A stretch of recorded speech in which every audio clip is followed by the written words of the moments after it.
Friends नमस्कार आपण मानक मोर चैनल इंडियन फ्लेवर को बहुत बहुत स्वागत जनाऊँगी। फ्रेंड्स आज मु आनी ओडिशार पारंपरिक प्रसाद चूड़ा घसार रेसिपी। यही प्रसाद को गणेश पूजा सरस्वती पूजा और दशहरा रे स्पेशली बना जाए।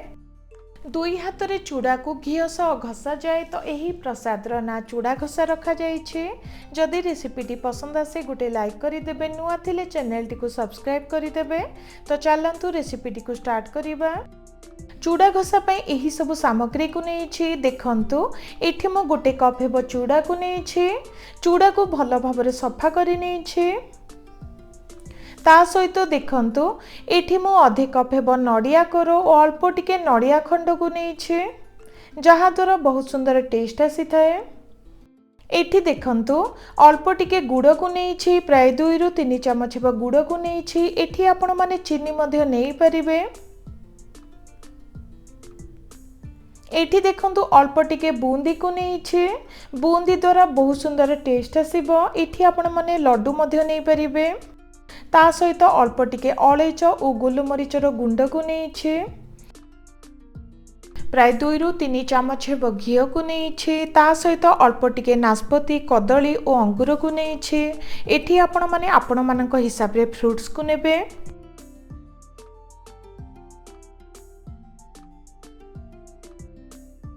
प्रथमे गोटे मिक्सी रे चूड़ा को नबा।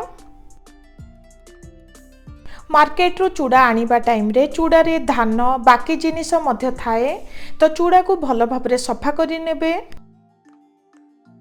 चूड़ा को अधिका चिकन करिबा दरकार नुहे, टिके खदरिया करी गुंड करि नबा। देखंतु चूड़ा को गुंड करि नेली। एबे गोटे पात्र को नबा।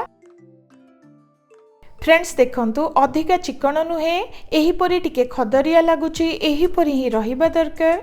जेहेतु चूड़ा को घसीबा को पड़िबो, एठी मो बड़ साइज रो प्लेट को नैछे।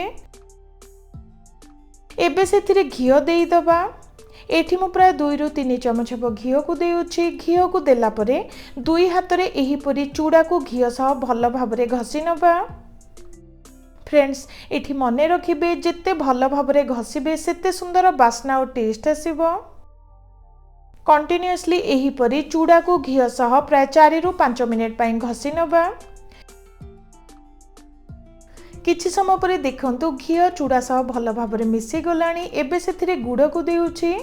फ्रेंड्स एठी मने रखिबे, एठी मो पाउडर गुड़ को नैछि। एठी आपण माने चीनी को मध्य नै परिबे। ता सहित नडिया कोरो को दबा।